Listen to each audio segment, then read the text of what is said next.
বোজা কঢ়িয়াই কঢ়িয়াই হাউলি নপৰা এজোপা গছ, ভাগৰে ভাঙি ছিগি নিব নোৱাৰা একোখন। নমস্কাৰ সকলোকে, আমাৰ চেনেল AR এণ্টাৰটেইনমেণ্টলৈ আপোনালোকক স্বাগতম জনালোঁ। আপোনালোকে জানেই আমাৰ চেনেলটো এটা চুটি ছবিৰ চেনেল হয়, আৰু এই বিহুৰ সময়ত আমি দুই এটা ব্লগ আপোনালোকলৈ আগবঢ়াইছোঁ।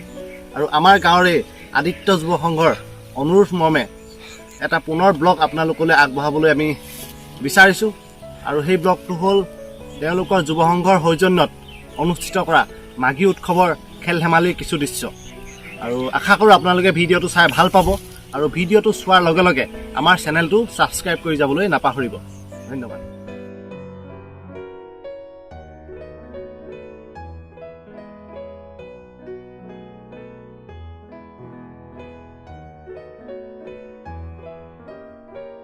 নমস্কাৰ, মই ৰাজেশ নাথ, আৰু মোৰ লগত আহি আছে আমাৰ চেনেলৰ অভিষেক।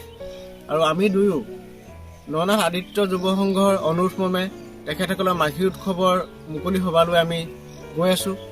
আৰু তাতে আমি কিছু দৃশ্যাংশ আপোনালোকৰ বাবে কেমেৰাত বন্দী কৰিম, সেইবিলাক আপোনালোকে চাব। আৰু কিছু দৃশ্যাংশ আমি নিৰ্দিষ্ট সময়ত উপস্থিত হ'ব নোৱাৰাৰ বাবে আমি তেখেতসকলৰ সদস্যসকলৰ পৰা সংগ্ৰহ কৰিছোঁ। সেইবিলাক হয়তো আপোনালোকে কেমেৰা কোৱালিটি সিমান ভাল নাপাব পাৰে, কিন্তু আপোনালোকে চাই যাব বুলি আশা ৰাখিলোঁ। আৰু গাঁৱৰ এটা অনুষ্ঠান হিচাপে আপোনালোকে মৰম দিব বুলি আশা ৰাখিলোঁ। আৰু আমাৰ চেনেলটো আপোনালোকে যদি ছাবস্ক্ৰাইব কৰা নাই, এতিয়াই ছাবস্ক্ৰাইব কৰিব বুলিও আশা ৰাখিলোঁ। ধন্যবাদ। এয়া হ'ল আদিত্য যুৱ সংঘৰ যুৱকসকলৰ দ্বাৰা কাবাডী খেলৰ প্ৰতিযোগিতা। ক্ৰমান্বয়ে আমাৰ সমাজৰ পৰা হেৰাই যাব খোজা কিছু খেল তেওঁলোকে ভোগালী উৎসৱৰ এই বিশেষ খেল ধেমালি অনুষ্ঠানত সংযোগ কৰিছে। বাঁহ শিল্পত নিজকে নিয়োজিত কৰি ৰখা গাঁৱৰ ব্যস্ত লোকসকলে এনেদৰেই সুখ আৰু হাঁহিবোৰ ভাগ বতৰা কৰিবলৈ আদিত্য যুৱ সংঘই এখন সুন্দৰ মঞ্চ সৃষ্টি কৰি দিছে বছৰৰ এই বিশেষ দিনটোত। গাঁৱৰ জীয়ৰী ডেকা বুঢ়া সকলোৱে পুনৰবাৰ শৈশৱৰ সেই সোণালী দিনবোৰত নিজকে আকৌ এবাৰ বিচাৰি চাবলৈ সুবিধা পায় এই বিশেষ দিনটোতে।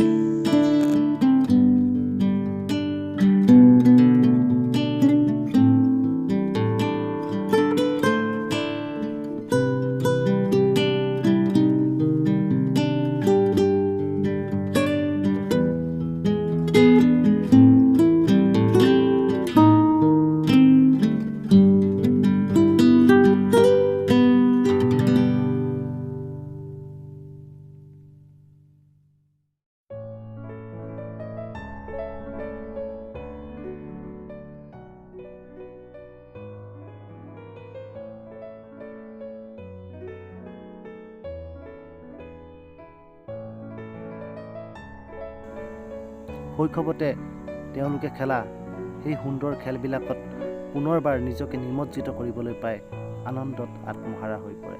আৰু কিছু সময়ৰ বাবে হ'লেও তেওঁলোকৰ সেই দুখ কষ্টবোৰ ক'ৰবাত যেন হেৰাই যায়।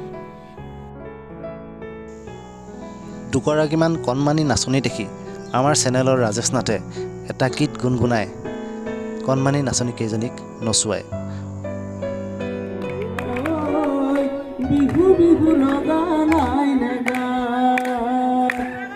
ও ফুলিলি তগত, ও ফুলিলি নাহত, দুদনিত কোনো পেপাৰ মাত, ঢোলৰ মাতত বুকু কপে, বিহু বিহু লগা নাই নেগা, মোৰ মইনা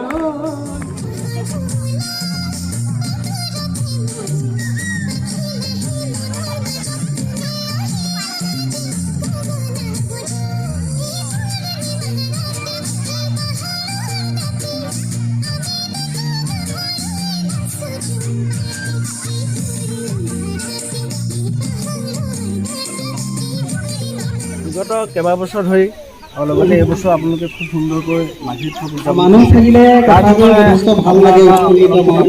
নমস্কাৰ, মোৰ নাম শ্ৰী ৰমেন নাথ। মই নকাটনি ৯নং ৱাৰ্ডৰ ৱাৰ্ড সদস্য। আপোনালোকে জানে আমি নকাটনি ৯নং ৱাৰ্ডৰ আমাৰ আদিত্য যুৱ সংঘৰ উদ্যোগত আৰু ননাথ গাঁওবাসী ৯নং ৱাৰ্ডৰ ৰাইজৰ সহযোগত আমি মাঘী উৎসৱটো প্ৰায় প্ৰতি বছৰে পালন কৰি আহিছোঁ। থুলমূলকৈ হ'লেও আমি এই বছৰ ২০২৩ বৰ্ষত আমি ননাথ গাঁও আদিত্য যুৱ সংঘৰ আৰু ননাথ গাঁওবাসী ৰাইজৰ সহযোগত আমি যিধৰণে অনুষ্ঠানটো পাতিব লাগিছিল সেইধৰণে পাতিব নোৱাৰিলোঁ। তথাপিও থুলমূলীয়াকৈ হ'লেও আমি অনুষ্ঠানটো পাতিলোঁ। ধন্যবাদ জনালোঁ আমি ৰমেন নাথ ডাঙৰীয়ালৈ। আৰু এজন উদ্যোগী যুৱক, শিক্ষিত যুৱক অৰবিন্দ নাথ ডাঙৰীয়া আমাৰ মাজত উপস্থিত আছে। তেওঁৰ পৰা এটা বাইট ল'ব বিচাৰিছোঁ। আমাৰ মাজলৈ অহাৰ বাবে আমি খুবেই সুখী হৈছোঁ।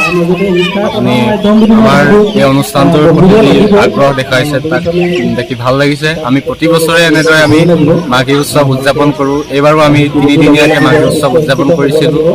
আমাৰ আচলতে মেইন উদ্দেশ্যটোৱে হ'ল যে মাঘী উৎসৱৰ জৰিয়তে আমি কণ কণ ছাত্ৰ ছাত্ৰীসকলৰ মানে কিদৰে প্ৰতিভা বিকাশৰ ক্ষেত্ৰত অলপ হ'লেও যাতে অৰিহণা আগবঢ়াব পাৰোঁ, সেই ধৰণৰ এটা উদ্দেশ্য ৰাখি আমি প্ৰতিবাৰেই অনুষ্ঠিত কৰোঁ এইদৰে মাঘী উৎসৱ। ইয়াৰ লগতে আমি আমাৰ গাঁওবাসীৰ ৰাইজৰ যিটো ভাতৃত্ববোধ, মৰম চেনেহ, এইটো যাতে সদায় অটুট ৰাখে আৰু সমাজখনৰ প্ৰতি যাতে আমি এটা ভাল বাৰ্তা দিব পাৰোঁ, তাৰ কাৰণে আমি সদায় এই প্ৰচেষ্টা প্ৰতি বছৰে এনেকৈ আমি পালন কৰোঁ আৰু আগলৈ আমি এনেদৰে উদযাপন কৰি যাম। দেউতা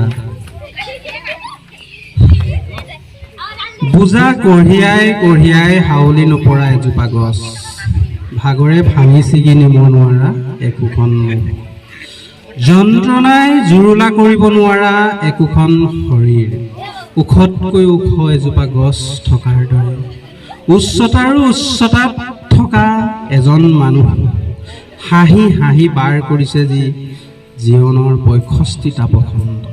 পিতাই বুলি মতাৰ পৰা আইক অনালৈকে, আইক অনাৰ পৰা পিতাই হোৱালৈকে, পিতাই হোৱাৰ পৰা নিজকে হেৰুওৱালৈকে, ছাৰ বুলি মতাৰ পৰা ছাৰ হোৱালৈকে এখন দীঘল মুখ।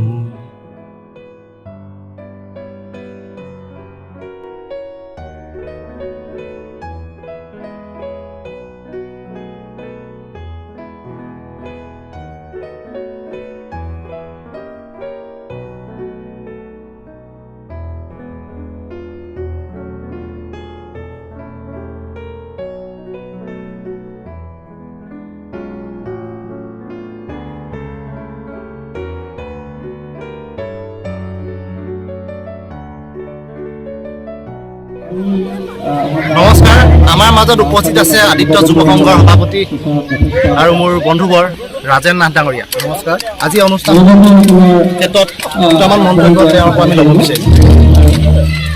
আমি যিবোৰ অনুষ্ঠান পাতিছোঁ তেওঁলোকৰ এই অনুষ্ঠানবোৰে যাতে আগলৈ তেওঁলোকক শক্তিশালী কৰি তোলে আৰু প্ৰত্যেকটো প্ৰতিযোগিতাত যোগদান দিবলৈ যাতে তেওঁলোকক সাহস বঢ়ায়, তাকে লৈ আমি আমাৰ এই ননাথ আদিত্য যুৱ সংঘই এটা সৰুকৈ অলপ মঞ্চ এটা পাতি তেওঁলোকক অকণমান উৎসাহ দি অকণমান আগবঢ়াই যাবৰ কাৰণে আমি এই অনুষ্ঠানটো পাতি ধৰা তেওঁলোকৰ উজ্জ্বল ভৱিষ্যতৰ কাৰণে অকণমান সহায় জনাইছোঁ বুলি কৈ মোৰ ইমানতে মন্তব্য কৈছোঁ। ইউটিউব চেনেলৰ দৰ্শকসকলকে ধন্যবাদ জনাইছোঁ অকণমান আমাক সৰম দিয়াৰ কাৰণে আপোনালোকে। আমাৰ গাঁৱৰ সকলোৱে শ্ৰদ্ধাৰ শিক্ষক প্ৰয়াত হেমনাথ ছাৰৰ সুযোগ্য সন্তান জ্যোতিষ নাথ ডাঙৰীয়া আজি মুকলি সভাৰ সভাপতি হিচাপে আমাৰ মাজত আছে। তেখেতক এই অনুষ্ঠানটোৰ বিষয়ে খুব চুটিকৈ কিবা এটা ক'বৰ কাৰণে অনুৰোধ জনাইছোঁ। নমস্কাৰ, ইউটিউব চেনেল AR এণ্টাৰটেইনমেণ্টলৈ সকলোকে স্বাগতম জনাইছোঁ। আজি বকতা ননাথ গাঁৱত আদিত্য যুৱ সংঘ উদ্যোগ আৰু ননাথ গাঁৱৰ সকলো ৰাইজৰ সহযোগত মাঘী উৎসৱ পালন কৰা আজি ৩ নম্বৰ দিন আৰু আজি এই অনুষ্ঠানটো বৰ্তমান শেষ হৈছেগৈ।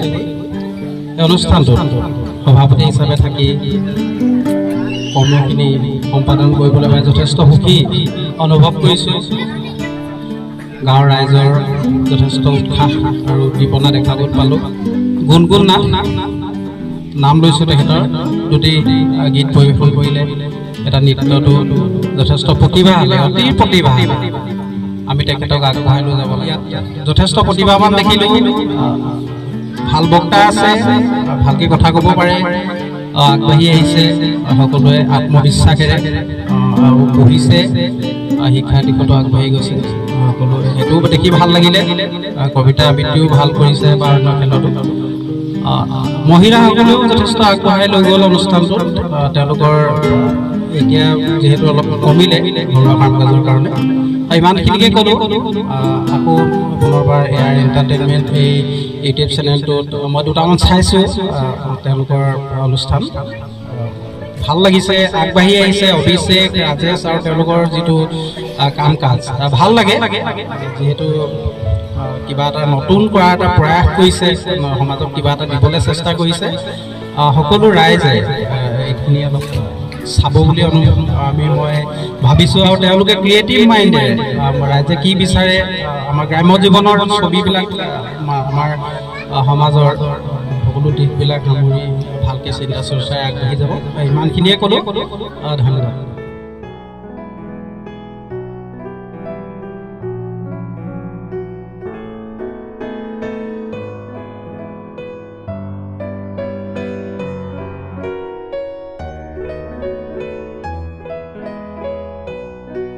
ননাত গাঁৱৰ আদিত্য যুৱ সংঘৰ সকলো সদস্যলৈ কৃতজ্ঞতা জ্ঞাপন কৰিছোঁ। আৰু জ্যোতিদাই পটককৈ কথা ক'বলৈ ক'লে, মই ভালদৰে কথা ক'ব নাজানো, মই কাম কৰি ভাল পাওঁ, কথা কমকৈ কওঁ।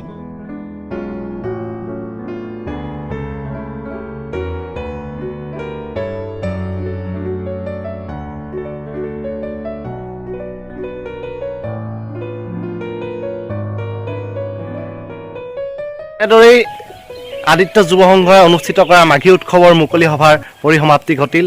আৰু উদ্যোক্তাসকললৈ, বিশেষকৈ আদিত্য যুৱ সংঘৰ কৰ্মকৰ্তাসকললৈ আমাৰ AR এণ্টাৰটেইনমেণ্ট পৰিয়ালৰ তৰফৰ পৰা বহুত কৃতজ্ঞতা জ্ঞাপন কৰিলোঁ। আপোনালোকে ইমানখিনি সুন্দৰকৈ আয়োজন কৰা অনুষ্ঠানটোত আমাক মাতি নি অলপ মৰম দিয়াৰ বাবে। অনাগত দিনতো আপোনালোকৰ এই সুন্দৰ অনুষ্ঠানটো আমি সহায় কৰি যাবৰ কাৰণে প্ৰতিশ্ৰুতিবদ্ধ। ধন্যবাদ।